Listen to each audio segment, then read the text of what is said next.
സ്വർണ്ണവിലയിൽ വീണ്ടും വലിയ മാറ്റങ്ങൾ വരാൻ പോകുന്ന സ്വർണ്ണവിലയുടെ സാധ്യത നേരത്തെ അറിയാൻ താല്പര്യമുള്ള എല്ലാവരും ചാനൽ സബ്സ്ക്രൈബ് ചെയ്യുക, വീഡിയോ ലൈക്ക് ചെയ്യുക. അത് നിങ്ങൾക്ക് സ്വർണ്ണം വിൽക്കണതോ വാങ്ങണോ എന്നൊക്കെ മുൻകൂട്ടി തീരുമാനിക്കാൻ ഒരുപാട് ഉപകാരപ്രദമായി മാറിയേക്കാം. അതുവഴി നിങ്ങൾക്ക് വൻ രീതിയിലുള്ള ലാഭവും ഉണ്ടായേക്കാം. സ്വർണ്ണവിലയെ സ്വാധീനിക്കുന്ന മെയിൻ ആയിട്ടുള്ള പ്രശ്നം ജിയോ പൊളിറ്റിക്കൽ ഇഷ്യൂസും അതേപോലെ തന്നെ ഈ എക്കണോമിക് ഡേറ്റാസിൻ്റെ കാര്യം പറയുകയാണെങ്കിൽ US durable goods slide 6.6% in June അത് വന്നിട്ടുണ്ട്. അതേപോലെ തന്നെ വീക്ക്ലി ജോബ്ലെസ് ക്ലെയിംസും വന്നിട്ടുണ്ട്. അത് ബീറ്റ് എക്സ്പെക്ടേഷൻ ആറ്റ് 2,35,000 ഇപ്പോൾ അത് വന്നിട്ടുള്ളത്. പിന്നെ എന്താ വെച്ച് കഴിഞ്ഞാൽ ഗോൾഡിനെ വീക്കനാക്കിയത് ടെക്നിക്കൽ സെല്ലിങ്ങും റോബസ്റ്റ് PMAU ആണ്. ഇൻവെസ്റ്റേഴ്സ് ഒരു വേറെ രീതിയിലാണ് എന്താണ് റേറ്റ് ബെറ്റ് അതിലിങ്ങനെ കിടക്കുകയാണ്. ഇപ്പോൾ റേറ്റ് ബാങ്ക് ഓഫ് ഇംഗ്ലണ്ടിൻ്റെ റേറ്റ് കട്ടിൽ ഒരു വലിയ രീതിയിലുള്ള ബെറ്റ് റേസ് ചെയ്തിട്ടുണ്ട് ഇൻവെസ്റ്റേഴ്സിൻ്റെ മൈൻഡ് സെറ്റുകളിലൊക്കെ നമ്മൾ കണക്കെടുത്ത് നോക്കുകയാണെങ്കിൽ. ഏറ്റവും പ്രധാനം അതൊന്നുമല്ല, ഇന്നിപ്പോൾ വരാനുള്ള ഏറ്റവും വലിയ പ്രത്യേകത എന്ന് വെച്ച് കഴിഞ്ഞാൽ അമേരിക്കൻ്റെ രണ്ടാമത്തെ ക്വാർട്ടറിലെ GDP വരാനുണ്ട്. അതേപോലെ തന്നെ പിന്നെ നമുക്ക് പറയാനുള്ളതെന്ന് വെച്ച് കഴിഞ്ഞാൽ പേഴ്സണൽ കൺസംഷൻ എക്സ്പെൻഡിച്ചർ ഡാറ്റയും വരേണ്ടത് വളരെയധികം പ്രധാനപ്പെട്ട ഡാറ്റയാണ് ഇൻഫ്ലേഷനെ സംബന്ധിച്ച് നോക്കുമ്പോൾ, ഗോൾഡിനെ സംബന്ധിച്ച് നോക്കുമ്പോൾ.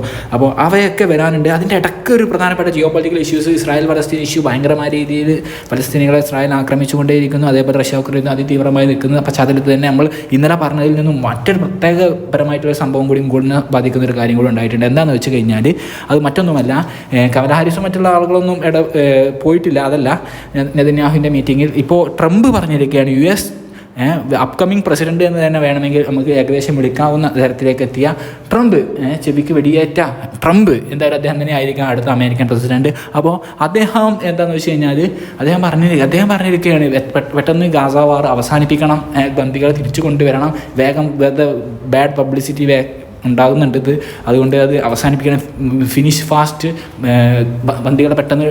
അതൊരു വലിയ രീതിയിൽ ടേണിംഗ് പോയിന്റ്. അദ്ദേഹം റഷ്യ ഉക്രൈൻ യുദ്ധം അദ്ദേഹം അവസാനിപ്പിക്കുമെന്ന് പറഞ്ഞിട്ടുണ്ടായിരുന്നു. വിത്തിൻ ചാർജ് എടുക്കുന്നതിന് മുമ്പ് തീർക്കുമെന്നുള്ള നിലക്കായിരുന്നു പറഞ്ഞത്. ഇന്നലെ റെലൻസ്കിയും ചൈന പോയിട്ട് റെലൻസ്കിയുടെ മന്ത്രിയും ചൈനയിൽ പോയിട്ട് സംസാരിക്കുന്നു സീസ്ഫയർ ടാക്സിനെ. അതുപോലെ റെലൻസ്കി ഈ പീസ് സമ്മിറ്റിന് വിളിക്കുന്നു. അപ്പോൾ എല്ലാവിധ ഘടകങ്ങളും ഗോൾഡിന് ആ രീതിയിലുള്ള നിലക്ക് വിലങ്ങാണ്. ഗോൾഡ് അൺസർട്ടനിറ്റി കുറഞ്ഞു കഴിഞ്ഞാൽ എന്താവും, ഗോൾഡ് ഇടിയും. മാത്രമല്ല അമേരിക്കൻ ഇലക്ഷൻ്റെ ഒരു അൺസർട്ടനിറ്റി ഉണ്ട് എങ്കിൽ വീണ്ടും ട്രംപിൻ്റെ ഇതായിരിക്കും. ട്രംപ് അധികാരത്തേക്ക് ആയി കഴിഞ്ഞാൽ ഡോളറിന് സ്ട്രെങ്തനിങ് നടക്കും, അപ്പോഴും ഗോൾഡിന് ഇടിയും. But for the long time always പോസിറ്റീവായിരിക്കും, ഗോൾഡ് ഹയർ ലെവലിലേക്ക് തന്നെയായിരിക്കും പോയേക്ക്. പക്ഷേ ഷോർട്ട് ടൈമിൽ താഴേക്ക് ഇടിയും.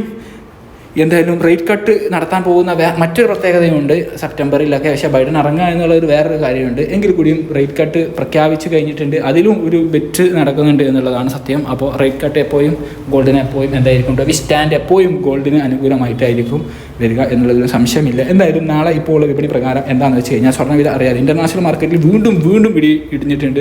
-33.60 $US ഒരു ഇടിവാണ് ഗോൾഡിന് വന്നിട്ടുള്ളത് എന്നുള്ളതാണ്. ഏറ്റവും കനത്ത ആഘാതമാണ് ഇന്നലെ ഇന്നും ഒക്കെ വരുന്ന നോക്കിയെടുക്കുമ്പോൾ. നേരത്തെ അവസാന രാത്രിയും ഇന്നിപ്പോൾ ഈ മാർക്കറ്റ് തുറന്ന ശേഷമുള്ള ഈ തകർച്ചയും അതിഭീകരം തന്നെയെന്ന് പറയാം. ഇൻ്റർനാഷണൽ മാർക്കറ്റ് സ്വർണ്ണവില ഇറങ്ങി ഇപ്പോൾ $2,363 $US എത്തിയിട്ടുണ്ട്.